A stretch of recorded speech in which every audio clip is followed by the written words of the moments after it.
They had no idea they were about to remove the wrong man.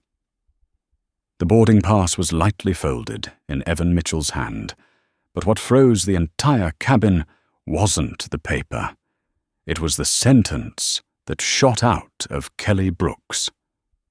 The blonde flight attendant, whose eyes were as cold as a blade when she pointed straight at him, her voice sharp, raised, and dripping with judgment. "Stop right there. You are the disruptive passenger, and you will be taken off. Right now." The words hit the air so hard they seemed to shake the rows of seats like her voice had sliced through them. Every gaze locked onto Evan. They looked at him as if he were a problem, a disturbance, a threat defined by skin color before he even had the chance to speak. But no one knew he wasn't the problem.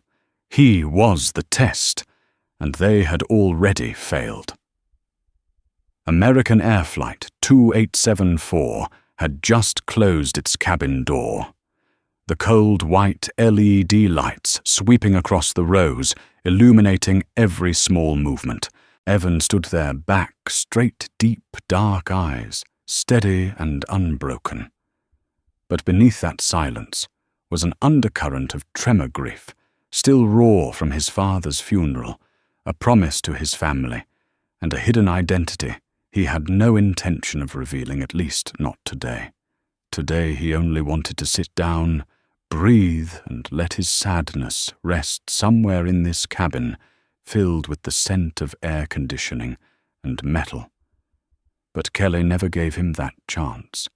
She tore the air open with contempt, wrapped in a cheap imitation of professionalism. "You are not allowed in this area. Return to your seat immediately. If not, I will report to the captain that you threatened a crew member." The word threatened dropped like stone, heavy toxic, and so blatantly false it made the air tilt off balance. A few passengers lifted their phones. Others shrank into their seats, unwilling to get involved. And some, at least enough for Evan to feel the weight of it, stared at him, as if they were waiting for him to make one wrong move so their fear could feel justified. But Evan didn't move. He didn't tremble. He didn't step back. He simply stood there, silent as a mountain. That silence had weight, a quiet power Kelly was far too oblivious to recognize, and her ignorance pushed the situation toward a point of no return. 10 minutes earlier, just 10 minutes, Evan had simply risen from seat 14C to go to the restroom. A polite, gentle motion. His navy blue military uniform jacket rested neatly on his shoulders, the rows of medals catching the cabin light like fragments of memories from the battlefield. He only wanted a breath. But Linda Harper, the woman seated beside him, jerked away as if his sleeve had been aflame. "He touched me," she screamed, her voice sharp and brittle like cracking glass. Evan froze. His eyes were clear, saying without words, "I didn't do anything." But Linda didn't wait for truth. She constructed a lie right there, in the space of a breath. Kelly rushed over as if she had just caught a criminal. "You assaulted a passenger." She didn't ask. She accused. Heads turned, eyes widened beyond necessity. Bias awakened like an old instinct. Evan kept his voice calm. "I only walked past. My sleeve may have accidentally—" "Do not lie to me," Kelly snapped her voice, drilling into him like a nail. And that was the moment the cabin changed color, not from the lights, but from the air thickened by prejudice, misused authority, and the danger that comes from an accusation wielded by someone in uniform. Marcus Reed, the black man seated a row ahead, had seen everything. He half stood, eyes alert but restrained. But Kelly thrust out her hand to block him. "Sit down. This is a security matter." The moment that word security left her mouth, Evan knew what was coming. Years of service had taught him a simple truth. When someone wants to corner you, they cloak your actions in the label security threat. No evidence. No reason. Just a certain tone. Anger sparked inside Evan for a second, then vanished. He had grown used to this. Battlefields weren't always in deserts. Sometimes they existed in airplane cabins under blue carpet and prejudiced stares. And then came the moment no one expected. Kelly stepped closer. Her face flushed her voice, shaking with an emotion too childish to be called authority. I said, "Go back to your seat." Evan didn't answer. He didn't react. He just exhaled softly, and like lightning ripping through silence, Kelly slapped him. The sound cracked sharp, cold, merciless. A small explosion, yet enough to change her day, her career, and the fate of the entire flight. The cabin went dead silent. Some passengers gaped. A child gripped his mother's hand. Someone whispered, "Did she just slap a soldier?" Evan didn't touch his face, didn't retaliate. His silence again carried the weight of the entire sky. Kelly stepped back half a pace, suddenly sensing something was wrong, but still clinging to her collapsing authority. "You are being removed from this flight. I will report that you used violence." Violence the entire cabin had just witnessed. The only person who used physical force was her. Marcus now stood fully. No one is rewriting this. I recorded everything. Phones rose throughout the cabin like a forest of evidence. Kelly's face went pale, and in that instant, as false authority crumbled, Evan finally spoke. His voice was low, slow, and sharp, like a blade sliding across stone. "You just made a serious mistake." Kelly swallowed hard. You're threatening me?" Evan reached into his jacket pocket. A few passengers flinched, conditioned by years of biased news stories. But no. He pulled out a black leather wallet, small and simple, yet heavier in meaning than any seat in that cabin. He opened it. A gold badge glinted, the embossed Federal Eagle, laser-etched letters cold as steel. Federal Aviation Administration, Aviation Safety, Inspector Sergeant Evan Mitchell. No one breathed. No one moved. Kelly went ghost white, as if she was staring at her own verdict. Evan lifted his gaze, meeting hers, not with anger, not with fear, not with shouting. Just absolute authority, under FAA Regulation 49 CFR, Part 1544. I am the highest-ranking safety authority on this flight. And until your actions are fully investigated, he paused each word, dropping into the cabin like a hammer. This flight will be suspended. Somewhere behind them, a passenger inhaled sharply. Marcus stared at him, like watching a storm shift colors. Evan didn't raise his voice. He didn't need to. Real authority has never required volume, only truth. And today, truth had chosen him. The cockpit door hadn't even closed before the entire cabin turned into a pressure chamber waiting to explode. The air seemed to tremble when two security officers stepped in. But this time, no one looked at Evan as a troublemaker. They looked at him like a truth bomb that had just been triggered. Kelly stood, pressed against the curtain, her hands shaking so visibly she could no longer hide it. Yet she still tried to defend herself, her voice warped by the fear of being exposed. He threatened me. He abused his authority. No one responded. The phones stayed raised. The truth no longer belonged to Kelly. It belonged to dozens of witnesses pointing their lenses at her. Evan didn't look at Kelly. He didn't need to. He looked directly at security, his gaze calm, sharp, filled with silent authority. I request to see the captain immediately. Not a single wasted word. Not a quiver. One of the security officers, the older one, instinctively dipped his head, the reflex of a man suddenly realizing he was standing before someone outranking him in a hierarchy he never knew existed.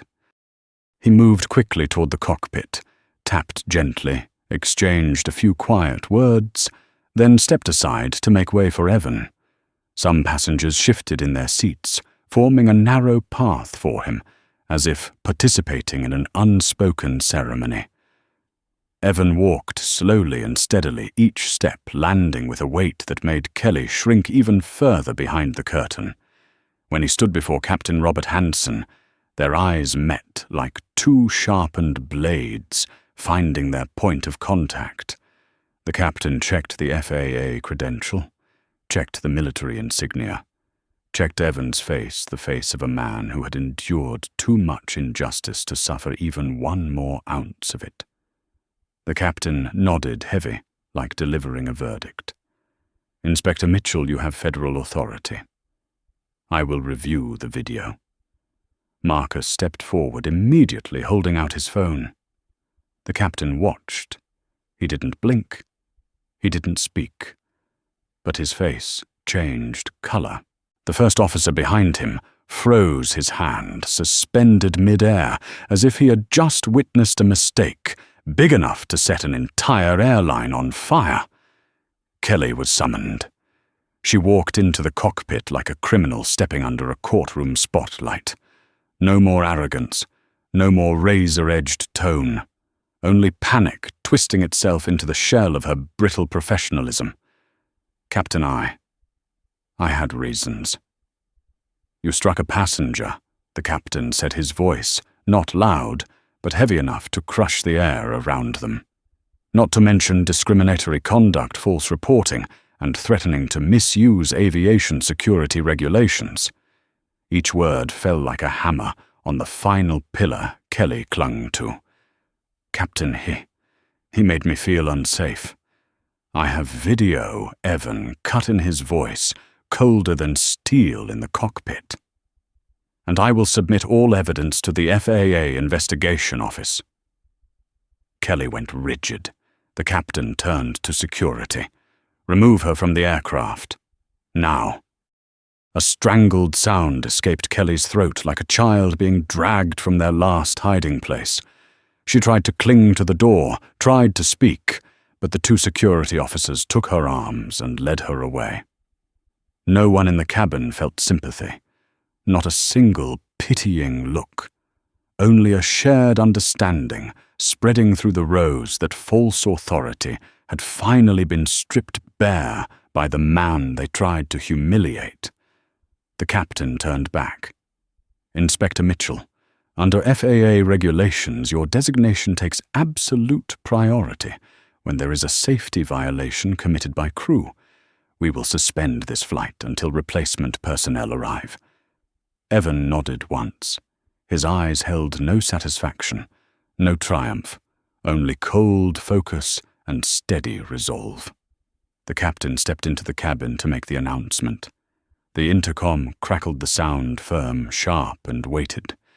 "We have encountered a severe safety compliance incident. This aircraft will not depart until internal investigation is complete and crew replacement is secured." A wave of murmurs rose through the cabin, not chaos, but dawning recognition. They had just watched a complete reversal of power. Evan stood there looking down at his hands. The same hands that had lowered his father into the earth the day before. Hands that had gripped military harnesses inside combat aircraft. Hands that today had drawn a boundary against a pattern of discrimination that had gone unchallenged far too long in aviation. The cockpit door closed behind him, but in some way it also opened a fracture in a structure once thought immovable. And Evan understood this was no longer just his story. This was for everyone who had ever been pushed into silence. This was a battle he was prepared to fight on the front line. The moment Evan stepped back into the cabin, every movement seemed to slow, as if the entire space was holding its breath, waiting to understand what had truly happened behind the cockpit door. Kelly's slap was still marked faintly in red across his cheek, but what chilled people was not that imprint. It was the emotionless calm on his face, the kind of calm that belongs only to those who have stood too long on the moral battlefield to know that emotion is the last thing allowed to surface. Their eyes followed him, not as a troublemaker, not as a problem shaped by prejudice. They looked at him as if seeing a boundary shift, as if they too could feel the power in that silence. Evan walked past each row. Whispers trailed behind him like a thin streak of smoke. A young man murmured, "He really is an FAA inspector." A middle-aged woman replied with a shiver, "That flight attendant is finished." Evan said nothing, but his silence was the catalyst that made the cabin realign itself toward the truth. Marcus Reed, the man who had stood up for Evan from the very beginning, stepped closer. His voice was low, steady, carrying a respect that needed no disguise. "I've seen a lot in my life, but that moment you held your calm like a statue." Evan answered quietly, "Anger doesn't fix injustice. Truth does." Marcus nodded firmly. He understood. The entire cabin understood. Meanwhile, Linda Harper, the woman who had fabricated the very first lie, shrank into her seat, her fingers gripping the corner of her blouse as if wishing she could disappear. No one stood with her. No one believed her any more. The passengers who once looked at Evan with suspicion now looked at Linda with a late dawning clarity. And in that moment, for the first time in this entire story, Linda lost her greatest weapon, the privilege of being believed without ever proving a thing. Evan didn't need to say a word to defeat her. She lost simply because the truth existed. A security officer entered the cabin, his voice firm and clear. "We will escort flight attendant Kelly Brooks off the aircraft immediately." They drew the curtain. They brought Kelly out. The cabin fell into suffocating silence. Not the silence of shock anymore. This was the silence of justice.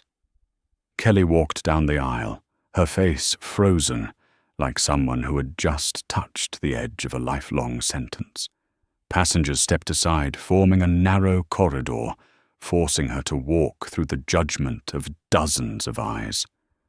The cold white overhead lights stripped away every layer of makeup, every facade, every ounce of false authority she once believed she possessed. She kept her head down, but someone's phone lifted recording, and she knew she had just become the image the internet would tear apart. When the airplane door shut behind Kelly, the cabin seemed to breathe again. An elderly woman spoke first. Her voice, gentle but sharp. "You didn't just save yourself, dear." A man from the back called out. "If you hadn't stood your ground, she would have kept doing this to people who couldn't fight back." More voices followed, sprouting like grass after a wildfire. But Evan didn't smile. He didn't tremble. He didn't glow with victory. In his eyes there was only disciplined emptiness, the emptiness of someone who understood that justice today existed only because he had the authority to enforce it. There were so many others like him, but without an FAA badge in their pocket. And that truth meant he had to keep going. The cockpit door opened. The captain stepped out, his voice deep and sharp, carrying the weight of a man who had just made a decision against the pressure of an entire system. "We will replace the flight attendant. The aircraft will continue once the cabin is restored to proper safety protocols." People exhaled, but then he turned to Evan. Only the two of them heard what came next. "You know you just kicked a hornet's nest, right?" Evan replied with a calm so steady the answer itself became a strike. "I didn't kick anything. I just brought light to the place they wanted to keep dark. The captain looked at him for a long moment. Then he nodded a nod, shaped by respect. When he returned to the cockpit, Evan stood still, looking down the long rows of seats, as if staring into society itself at the cracks this story had only just begun to reveal. And the cabin, for the first time in the entire flight, sat upright, as if witnessing a milestone. This was no longer an internal airline problem. This was a slice of the system, a moment where the small history inside this cabin touched the larger history outside. Evan slowly returned to his seat. But just as he touched the backrest, a black child around 8 years old looked up at him, eyes wide with curiosity and admiration. "Are you a hero?" Evan paused. One deep breath. A wave of grief from his father's funeral rose again. He leaned down, his voice low, soft, but sharp like a pulled string. "No. I just stood tall when everything wanted me to bow." The child smiled. That answer was enough. The cabin fell silent again, but this time not from fear. From respect. And in that moment, Evan knew the real fight was still ahead. But he also knew he would not turn away. The cabin door closed after Kelly was escorted out, but the aftershock of the chaos still hung in the air like a severed power line that somehow remained live. The crew gathered at the front, whispering among themselves, their eyes drifting toward Evan far more often than toward the safety panel. A metal aircraft weighing tens of tons sat motionless, yet the atmosphere crackled like high-voltage current. Evan sat back down in seat 14C, his posture straight as a steel pillar. Beside him, Linda Harper avoided his gaze, but the tremble in her hands exposed everything. Her fingers dug into the fabric of her blouse as if she could tear away the evidence of her own cowardice. Evan didn't look at her. She no longer carried enough weight to be considered an adversary. But that feeling, the sense that justice itself was now sitting on the very edge of his seat, stretched across the whole cabin, waiting for something even bigger to happen. A maintenance technician stepped onto the plane. He spoke quickly with the captain, then disappeared behind the curtain. A moment later, the captain returned to the cabin with a short, sharp announcement. "We are waiting for a replacement flight attendant. Thank you for your patience." His voice carried none of the usual customer service tone. It bore the realization that the system he had served for years now revealed a crack far bigger than he ever imagined. Marcus Reed turned to Evan. "You know," he said, his voice low, "but cutting this entire flight just learned what it looks like when a man can't be broken." Evan answered with a silent glance. But in that look, Marcus understood that Evan wasn't fighting for pride. He was fighting for duty, for principle for his father, a man who bore invisible scars that so many generations of black soldiers in America had carried. At the back of the cabin, a cluster of passengers whispered. A young woman live-streamed quietly, telling her viewers this was the first time she had seen a flight attendant removed for discrimination. An elderly veteran in a cap nodded, as if finally witnessing the younger generation stand up in the way he had always hoped. But the deepest silence came from directly behind Evan Linda. She tried to shrink into her seat, as if she hoped to disappear through the floor.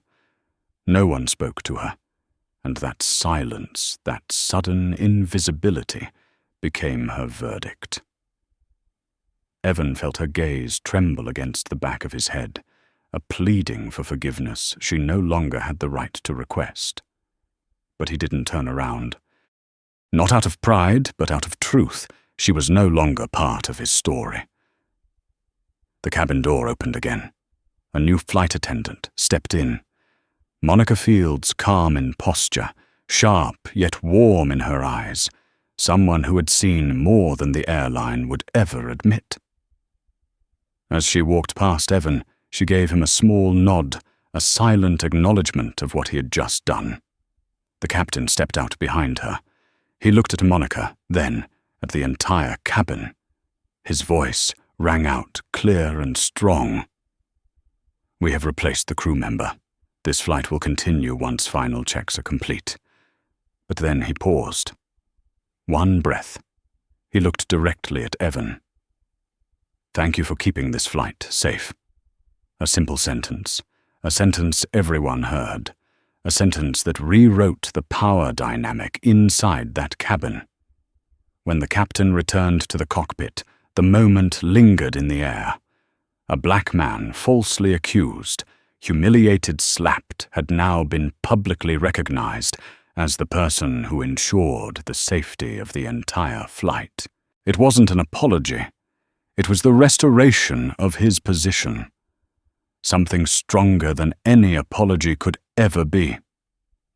The engines began to power up beneath the wings, the deep, rounded hum like a drum announcing a shift. The cabin vibrated gently. Passengers buckled their seatbelts, but the story's pulse was still racing. A woman in seat 13D leaned toward Evan, her eyes weighted with gratitude. "You didn't just protect yourself," she said. "You protected everyone, not just today, but the ones who come after." Evan nodded once. He wasn't the kind of man who needed praise. He needed the system to change. A young man whispered, "Truth really is powerful." A girl in the back called out, "I filmed everything. The video already has thousands of views." But among all the noise, Evan heard the smallest, sharpest sound, Linda's trembling breath. Finally, she spoke very softly. I'm sorry." Evan turned his head, not to forgive her, but to look directly at the weakness that had created the chaos. "You almost had me dragged off this plane like a criminal," he said, his voice like a blade drawn across a tabletop, not loud, but freezing. "In another world, without video, without witnesses. Do you know what would have happened?" Linda choked on her reply. "I didn't think that is the problem," Evan said. "People with privilege don't have to think." Linda lowered her head, realizing she had become a living example of the injustice society keeps trying to deny. The moment grew so heavy that the cabin fell silent for several seconds, as if everyone collectively witnessed the collapse of a small but dangerous ideology. The aircraft began to roll. Light from the window swept across the cabin. A child from a few rows back called out. Mr. Evan turned. The boy smiled shyly. "My mom said you did the right thing." Evan looked into those young eyes, untouched by bias eyes, that understood justice in its purest form.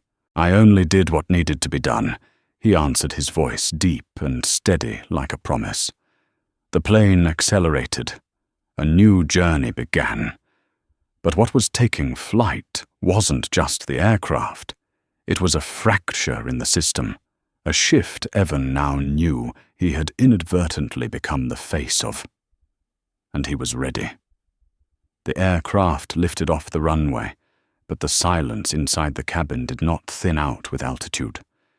It clung to the air, dense and unmoving, as if everyone understood that this flight was no longer a simple journey from one point to another. It had become living evidence, an indictment, a tremor running beneath the metal body rising into the sky. Evan sat upright, eyes fixed on the dim space ahead, but his mind swept the cabin like an invisible camera. He sensed the discreet glances, half respect, half awe. No one spoke loudly, yet every breath whispered the same question. Who exactly is he? Monica Fields stood at the front of the cabin like a new anchor point. She was not the kind of replacement flight attendant who trembled awkwardly after stepping in for someone who had just been removed. She carried the bearing of someone who understood the weight of the position now placed on her shoulders. Her eyes moved quickly, measuring, recalibrating the atmosphere, holding the cabin steady. When she walked past Evan, she said nothing. But her eyes said, "Everything I see you. I understand you, and I stand with the truth." Evan returned a small, cool nod, a silent exchange of recognition between two people who had earned it.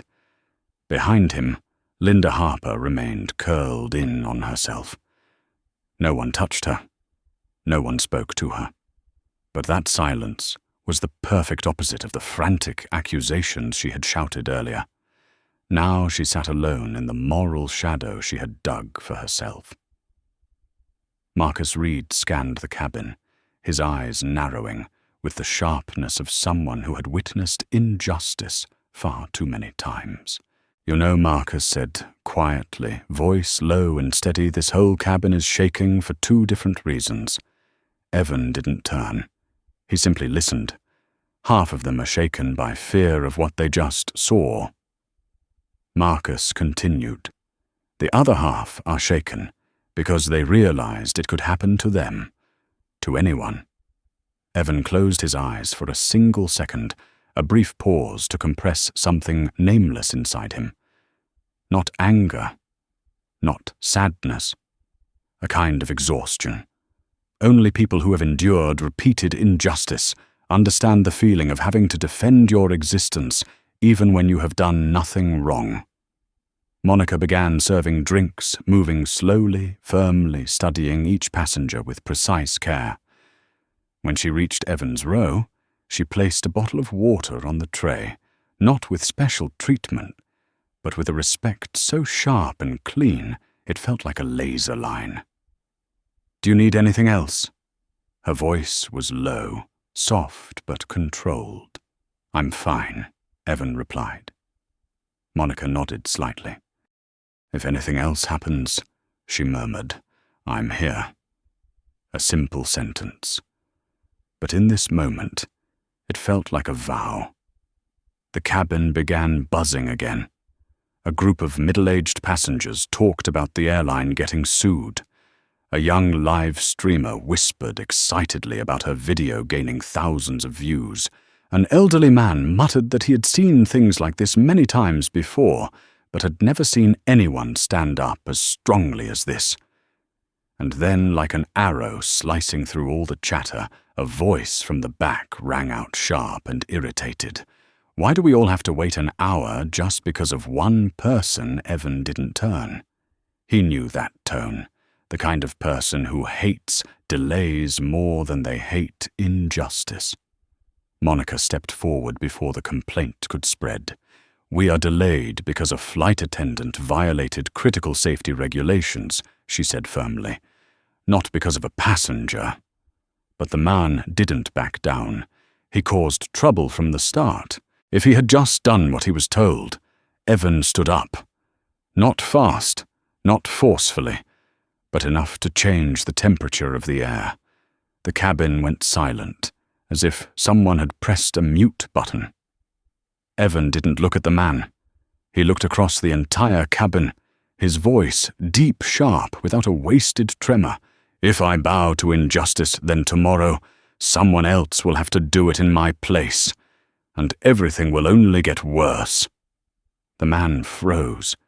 Seats around him stared at Evan, as if witnessing a living declaration. Evan didn't need to raise his voice. The truth spoke for him. He sat back down. And in that moment, the cabin shifted. Not because they fully understood, but because the man who challenged him realized he had pushed against a wall that would not move. Monica continued serving, but the air no longer felt torn. It had become a kind of quiet waiting, as if everyone sensed this story was far from over. It was climbing, vibrating, preparing to burst through the ceiling and touch something higher than the aircraft itself. Evan looked out the window. White clouds drifted by, slowly calm and soft, but his reflection in the glass was anything but calm. It was the face of a man who had just unlocked a door the aviation industry had tried to keep sealed for far too long. He rested his hand on his thigh, feeling the steady rhythm beneath.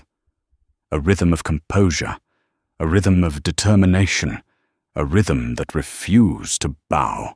The aircraft surged forward, but what surged faster was the invisible wave now building against the airline, the system the people who had used uniforms to legitimize prejudice. There was a long road ahead. But it had begun, and Evan knew he was not on this flight to escape the fight. He was here to begin it. The light tremor of the aircraft as it entered a new stream of air did nothing to move Evan, but it made the cabin vibrate like a stretched drum skin, every sound sharpening, every gaze growing more defined. The flight was settling into cruising altitude, yet the minds of the people inside were not. The atmosphere felt layered, the bottom layer holding simmering outrage, the middle filled with fear, the top shimmering with respect for the man who had just reversed the power dynamic inside a passenger cabin. All of it fused into a silence that felt historical. Evan sensed each layer not with his eyes, but with the intuition of someone who had lived in environments where injustice could erupt from a single misplaced glance. He took a slow breath, not to calm himself, to stabilize the entire cabin. Monica Fields made her way down the aisle, her hands gentle, but her eyes sharp as surgical steel, slicing through any sign of tension before it could spread. When she passed Evan, she paused. "The airline will not let this go quietly," she whispered, barely more than a breath. "I know," Evan replied, just as soft, just as sharp. "And I know they are about to make it worse for themselves." Monica blinked, not in surprise, but in recognition. She understood he had just named the very nature of the industry, a place where those with power often dug their own graves with arrogance. A chime rang out. One of the new flight attendants, younger and far more nervous, opened an overhead compartment, her shaking hand causing the door to slam against the aircraft wall with a loud thud. A passenger flinched. A murmur swept through the row. Not loud, but enough for tension to begin creeping along the edges of the seats. Monica placed her hand on the compartment door light, but firm, extinguishing the spark before it could become a flame. "It's fine. We have it under control." Her voice was clear. Her voice had weight. And the cabin eased again. But from the back row, a voice rose, hard, dry, irritated. "We're all going to be late because one person got offended. How long until we can just fly in peace?" Evan heard it. He turned his head slowly. A small movement, but one that silenced an entire section of the cabin. One offended passenger didn't delay this flight. Evan said, his tone steady and cold without needing to rise. A flight attendant who slapped a passenger did. The man went silent. Because truth always wins inside a cabin full of witnesses. But Evan wasn't finished. If I bowed my head today, she would do the same thing to someone else. It could be your child, it could be your parents, or someone who cannot protect themselves. A pause fell heavy as stone. Evan looked directly at the man. His gaze was not an attack, it was a mirror. It forced the man to look at himself. We are delayed for 1 hour, but the person who caused it is not sitting in this seat. The man lowered his head, like a student being corrected in front of the class. Silence rippled outward, this time carrying agreement. Monica exhaled so quietly, only someone inches away would notice. Evan had just done what her entire team was too afraid to do: reset the boundaries, reset the logic, reset the hierarchy. A woman in the row ahead turned toward Evan, her voice low. Thank you. I've flown my whole life. But I've never seen anyone speak up for those who are not allowed to speak." Evan did not answer, but his eyes offered a quiet acknowledgement. He had not come here to be praised. He had come to correct a scale that had tilted too far for too long. From business class, a young man stood. Light caught the badge pinned to his shirt attorney. "Inspector Mitchell," he said, "I recorded everything. If you need legal support, I'm willing." Another passenger raised a hand. "I'm an investigative journalist. If you want this story public, I can help." Then, like falling dominoes, more people stood up. Some said their names, some did not. But all said the same thing: "I stand with you." Moments like this were rare. Moments where justice required not just laws, but people brave enough who will recognize truth and step into the right side of it.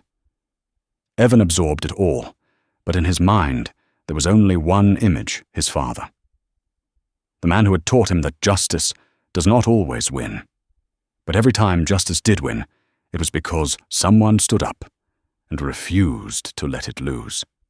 A boy in the back row, the same child who had called Evan a hero earlier, was watching him with eyes glowing like small lanterns, as if he saw his future self reflected in the man before him. Evan noticed, and it pierced through his armor, tapping the softest part he tried so hard to keep hidden. No tears, but in the window reflection, Evan looked like a man carrying a promise. Monica returned to service, but before she stepped away, she paused 1 second beside him. "Just so you know," she murmured, "in all my years in this industry, I've seen countless injustices buried, but today, for the first time, I saw one pulled fully into the light." Evan stared ahead, his voice a quiet conclusion. Light always finds a way, even when people try to lock it away. The cabin returned to silence, but it was not the old silence. It was the silence of a door that had just opened, and no one knew what lay behind it. Evan knew. This was only the beginning. And as the plane surged toward the horizon, everyone aboard could feel one thing: this flight was not just taking them to a destination, it was carrying them toward a truth no one could ignore. The aircraft glided through thick layers of cloud, like buried memories rising to the surface, but no one in the cabin paid attention to the view outside anymore. Their focus was entirely on the man in row 14, the man who had forced a morally collapsing aircraft to correct its course. No one said it aloud, yet everyone understood that what had happened was not a minor incident. It was the ignition point, the dividing line, the moment the truth refused to stay hidden beneath the floor, and instead stepped into the center aisle under the eyes of 100 witnesses. Evan felt those eyes, but he refused to let them shape him. He sat upright, hands resting lightly on his knees, not tense, not shaking. The posture of someone holding his principles the way one holds reins. But deep inside, where no one could see something, was shifting a quiet kind of pain left behind from yesterday's funeral, a kind of exhaustion no uniform could hide, and a kind of determination sharp as metal. Suddenly the cabin speakers crackled to life. It was not the usual tone. This was an internal call from the first officer, but his voice over the system made every spine straighten. "We are in contact with operations control. Please remain seated." The tone was strange, firm, alert, as if he had just read an email that could end someone's career. Marcus leaned over, speaking softly. "My guess is the corporate board is scrambling to wash their hands of this." Evan replied in a tone low and metallic, "and they're about to make their next mistake." Monica walked quickly toward the front after receiving a signal from the flight deck. Her expression shifted from professional to alert, but not directed at the passengers. It was directed at herself, a look of someone who knew she had stepped into a battle far bigger than coffee service and safety briefings. As she passed Evan, he noticed her hand tighten briefly into a small fist. A single gesture, but enough to tell him she would speak the truth if the moment demanded it. Some passengers began whispering, wondering what was happening. Then the cockpit door cracked open, just enough for a sliver of light. The captain did not step out, but Monica turned back her voice, firm enough for the cabin to hear without causing alarm. Operations is questioning the incident. They are requesting an immediate report from the captain. A man in the forward rows spoke loudly, so they still want to protect that flight attendant. Monica hesitated for 1 second, long enough for that silence to become the answer. Evan leaned forward, his gaze slicing through the air like a blade. "They can avoid responsibility with every passenger here," he said, his voice calm but resonant. "They cannot avoid responsibility with the FAA." A murmur rippled across the cabin like wind sweeping through a dry forest. A young woman covered her mouth, whispering, "They don't know who they're up against." Evan didn't elaborate. But the truth lived clearly in his eyes. The airline was not up against an angry customer. They were up against someone who could ground their crew fine, their company open an investigation, and pull the media into the storm. And they had chosen the wrong man to challenge. A sharp tone sounded the seatbelt sign turning off. Passengers were technically free to stand, but no one moved. They all watched as Monica returned to Evan with a grave expression. "They want to speak to you directly," she said softly. Evan did not blink. "Who the Deputy Director of Operations?" she replied, lowering her voice as if the name itself carried weight. A moment of silence swept the cabin. Not fear, but recognition. The situation had just risen, an entire tear. Evan stood. The entire cabin followed his movement with their eyes, the weight of the moment, heavy enough to tilt the aircraft. He walked forward, not like a man stepping toward the cockpit, but like someone entering the political storm at the core of the aviation industry. When he reached the cockpit door, the captain opened it fully, his eyes reflecting tension mixed with respect. "They are pulling in the legal team," he whispered. "They want to know the scope of the damage." "The damage comes from their actions," Evan replied, voice cool and precise as an investigative report. "I am only holding up the mirror." Monica stood right behind him, a silent affirmation. "You are not alone." Evan stepped inside. The cockpit door closed behind him. The cabin outside held its breath. No one could see what was unfolding, but everyone knew this confrontation would decide not only the fate of a single flight attendant, but the fate of a system built on concealment and blame.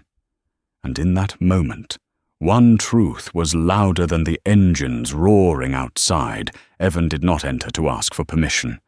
He entered to expose, to reset the order, to force an airline's machinery to tremble because, for the first time, it had collided with someone it could not push down. And no one in the cabin, not a single person, took their eyes off the door he disappeared behind. Because they all knew that the moment Evan spoke, something larger than the sky outside was going to fall. No one in the cabin knew exactly what was happening behind the cockpit door, but they could feel an invisible threat rising like the spine of a storm. That feeling ran along the length of the aircraft, soaking into every seat, every air vent, every watchful glance. An airline was trying to manipulate the narrative, and one man had just stepped inside to stop the entire machine.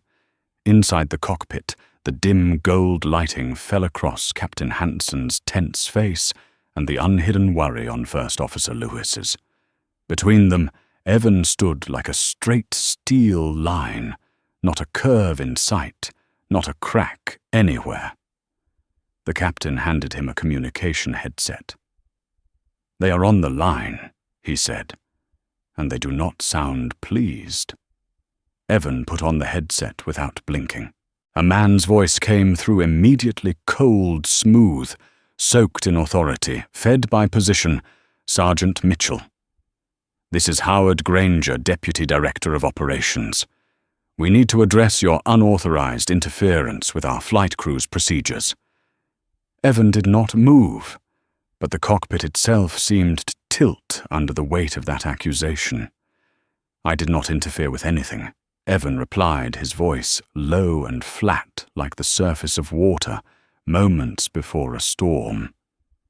"I acted under FAA authority when I witnessed a flight attendant violate the most basic safety regulation." There was a brief silence on the other end, but not the silence of acknowledgement, the silence of calculation. "The attendant has been removed from duty," Granger said, "but grounding the flight is an excessive action. We request that you allow the captain to continue as scheduled." "No. Only 2 syllables yet, each landed with the force of a bullet, embedding into the wall." Granger's voice shifted sharper, more forceful. "Sergeant Mitchell, do you understand the situation? Our airline is losing tens of thousands of dollars due to this delay." Evan looked directly at the captain as he answered. "That loss comes from the actions of your employee, not from me." Granger's pride cracked. "This is a minor misunderstanding. We will handle it internally. As for the flight, one of your employees struck a passenger." Evan cut in his tone unchanged, yet the cockpit grew colder, as if someone had opened a door to the wind. "That is not a misunderstanding. That is violent misconduct, a breach of protocol, and a violation of FAA Regulation 121.580. Captain Hansen glanced at Evan with respect, touched by disbelief. The first officer swallowed hard. Evan continued. "And when she assaulted me, it became a federal matter." On the other end of the line, Granger faltered. "Only for a heartbeat. I am told you escalated the situation through confrontational behavior." Evan looked at his reflection in the glass in front of him, a silhouette standing straight as the spine of a blade. "Are you attempting to fabricate an alternate narrative to deflect responsibility?" Granger said nothing. Evan pressed on. "There are at least 30 witnesses, multiple videos, and one of your own attendants has confirmed the ongoing discriminatory behavior of Kelly Brooks." The engine wind whistled outside the fuselage, but nothing was as sharp as Evan's next words. "Everything you have buried will be dragged into the light today." Captain Hansen turned fully toward Evan. He no longer tried to remain neutral. He stood with him. First Officer Lewis tightened the strap of his headset, as if committing to the side he had already chosen. Granger changed tactics. "If you file a severe report, do you understand the consequences for the airline? It could impact route approvals, crew schedules. Many people will suffer because of your impulsive actions." Evan closed his eyes for one measured breath, then opened them with a gaze sharp enough to cut metal. "If a system survives only by silencing victims," he said slowly and clearly, "then the system deserves to be shaken." Captain Hansen placed his hand on the throttle, not to take off, but as a silent gesture of allegiance. Lewis swallowed again. No one in the cockpit supported the airline anymore. Granger heard it in their breathing. "Sergeant Mitchell," he said, his voice strained with the weight of forced professionalism, "you are setting a precedent. Good. Evan replied without hesitation. "American aviation needs one."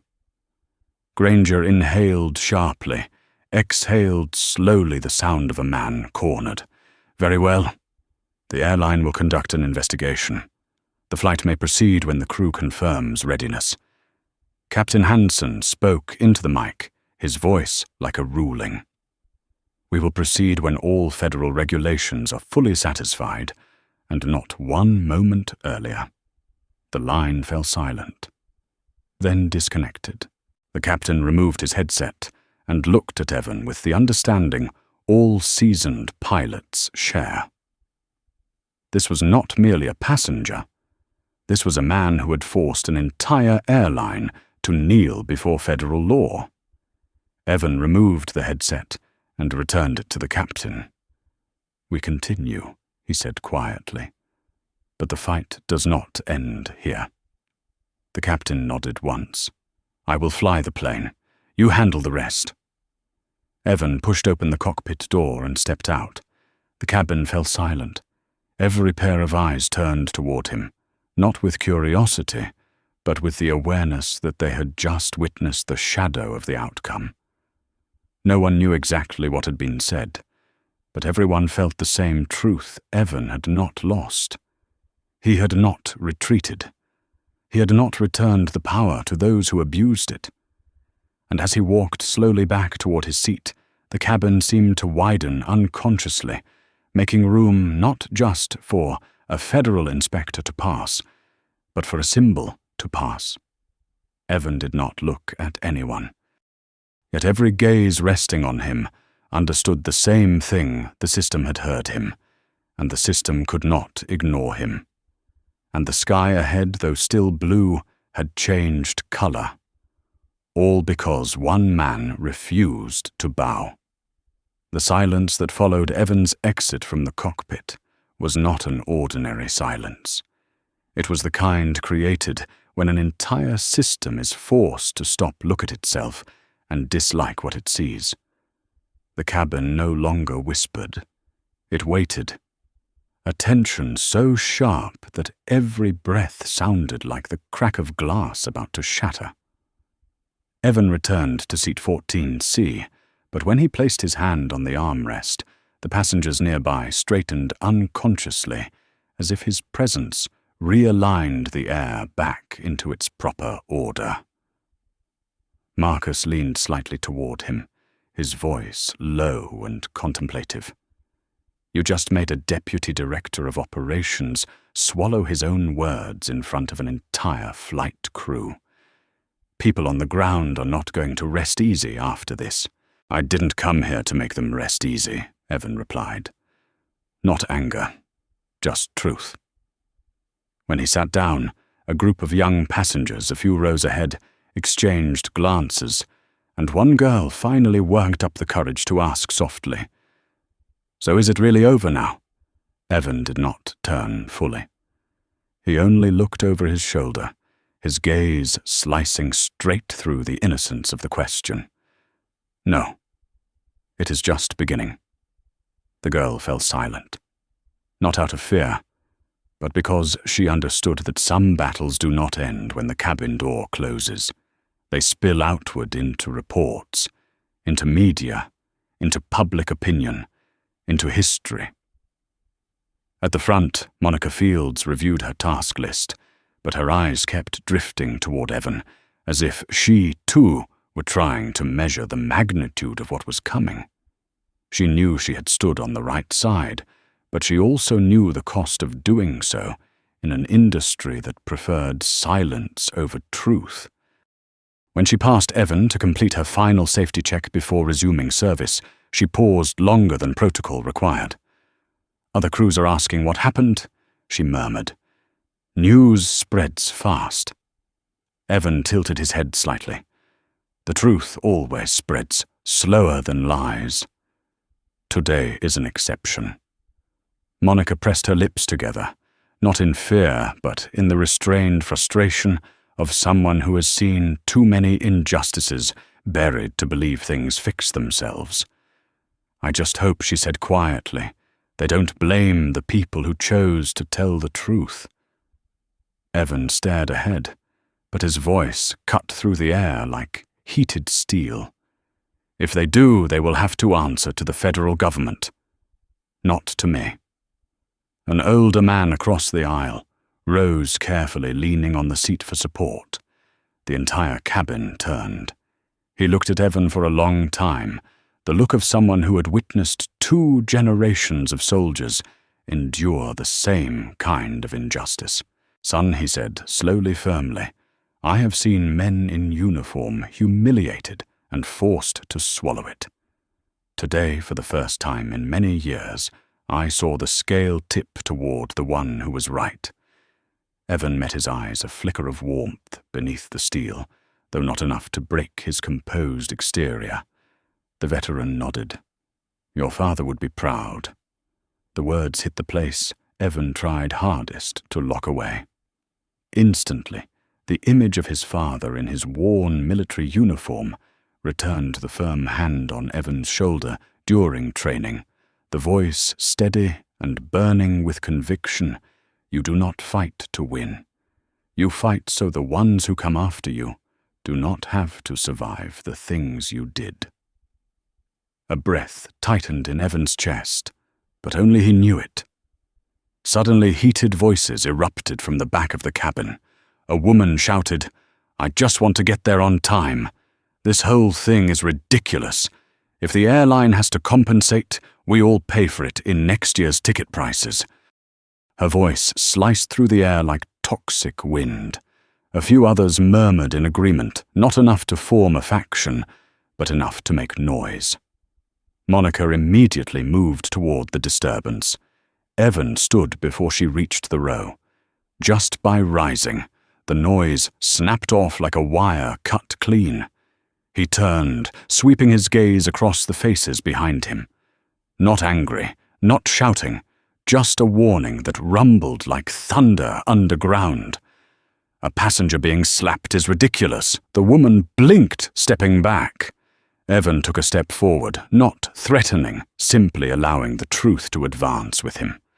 A flight attendant discriminating against passengers is ridiculous. He did not wait for an answer.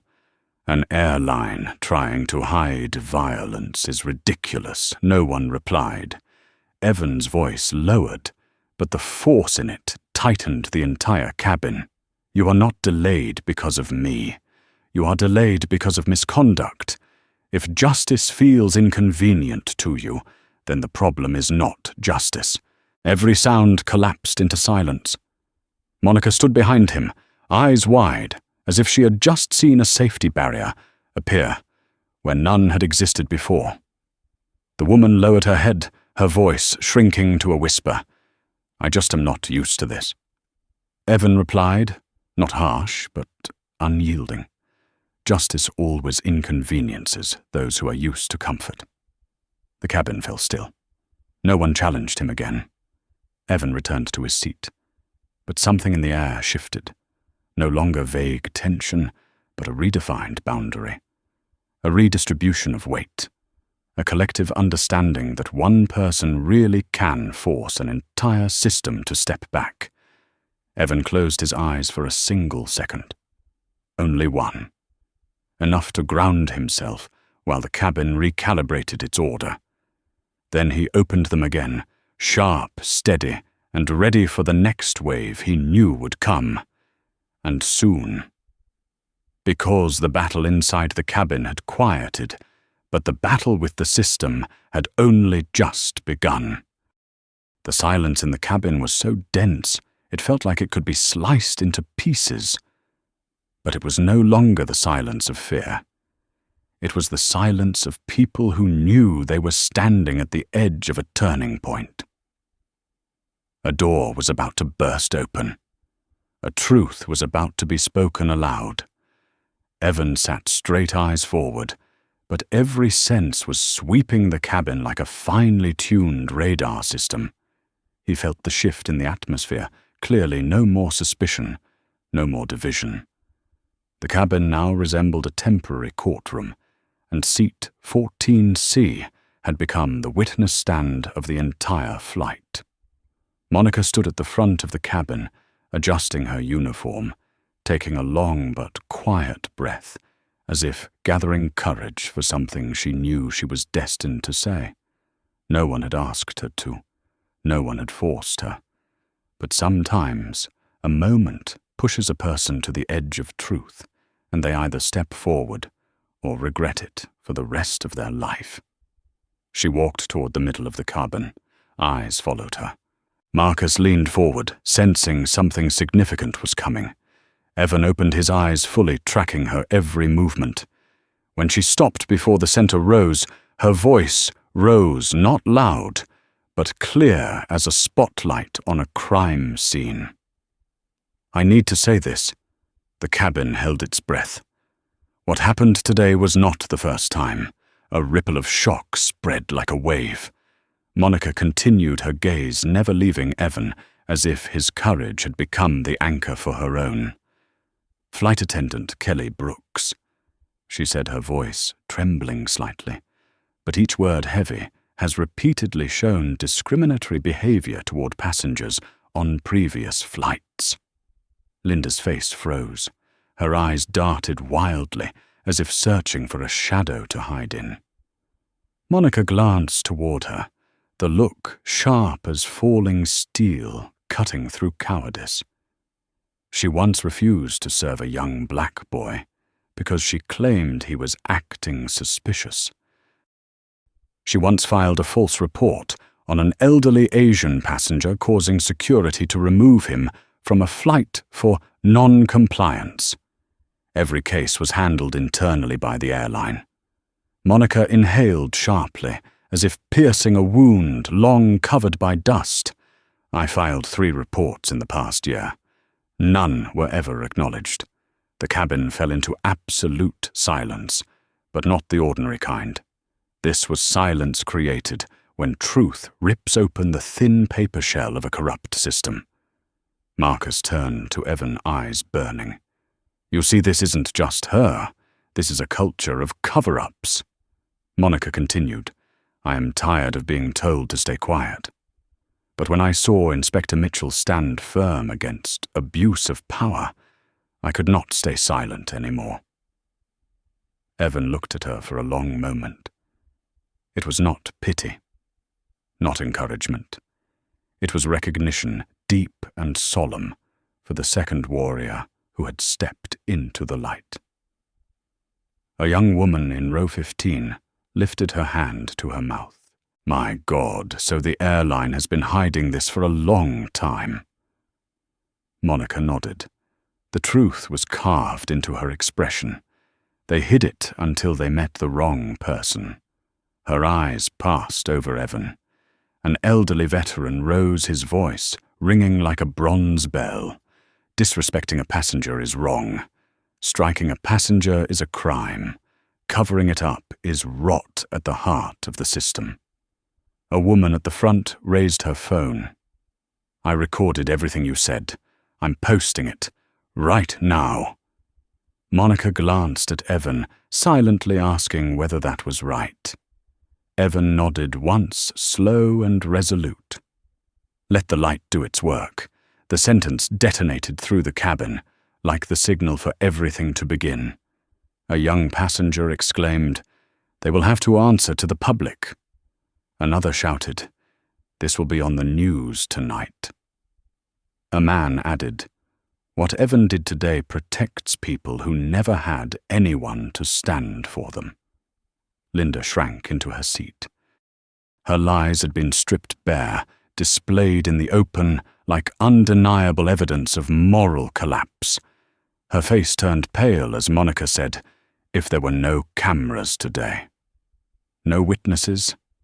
No one to stand up, Inspector Mitchell would have been removed from this plane with a charge she fabricated." Evan looked directly at Linda. His gaze carried no hatred. It was judgment delivered by a conscience that had seen too many people like her. And that, Monica concluded, her voice breaking, but powerful, is why the aviation industry needs repair, not through apologies, but through accountability. The cabin stood frozen, as if sealed in ice. Every word she spoke was a hammer blow against a door the airline had fought desperately to keep shut. Evan slowly rose. Everyone turned, automatically drawn to him, like a magnetic pull.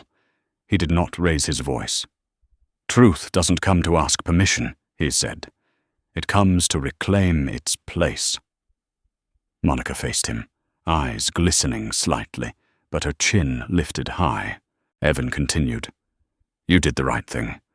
And because of that, from this moment on, you do not fight alone." Monica's hand tightened briefly, not for reassurance, but as if she had finally rediscovered the part of herself she had been forced to bury for too long. The cabin understood they had witnessed something rare, a uniform standing up for morality, and a passenger standing up for justice meeting in the place where truth becomes something no one can trample. The aircraft continued carving through the sky, but no one felt as if they were flying. They felt as if they were standing in the heart of a forge where justice was being reheated, reshaped, and prepared to strike down an industry far too comfortable with the dark. And Evan, with his silence sharp as steel, was the one holding the hammer. The story on that flight reveals a harsh truth that experts in social justice have warned about for years. Injustice does not erupt from grand actions. It grows from small deviations that are ignored long enough to become culture. Evan's strength did not come from his FAA credential or his uniform. It came from his decision to stand tall inside a system built on silence. When one person dares to say no, he not only protects himself, he opens a door for others to be seen and heard. If you believe that justice survives only when someone chooses to keep it alive, then like and subscribe to help spread stories that awaken society. And leave a comment with the phrase, "Stand tall," as a reminder that we all share the responsibility of standing on the side of truth.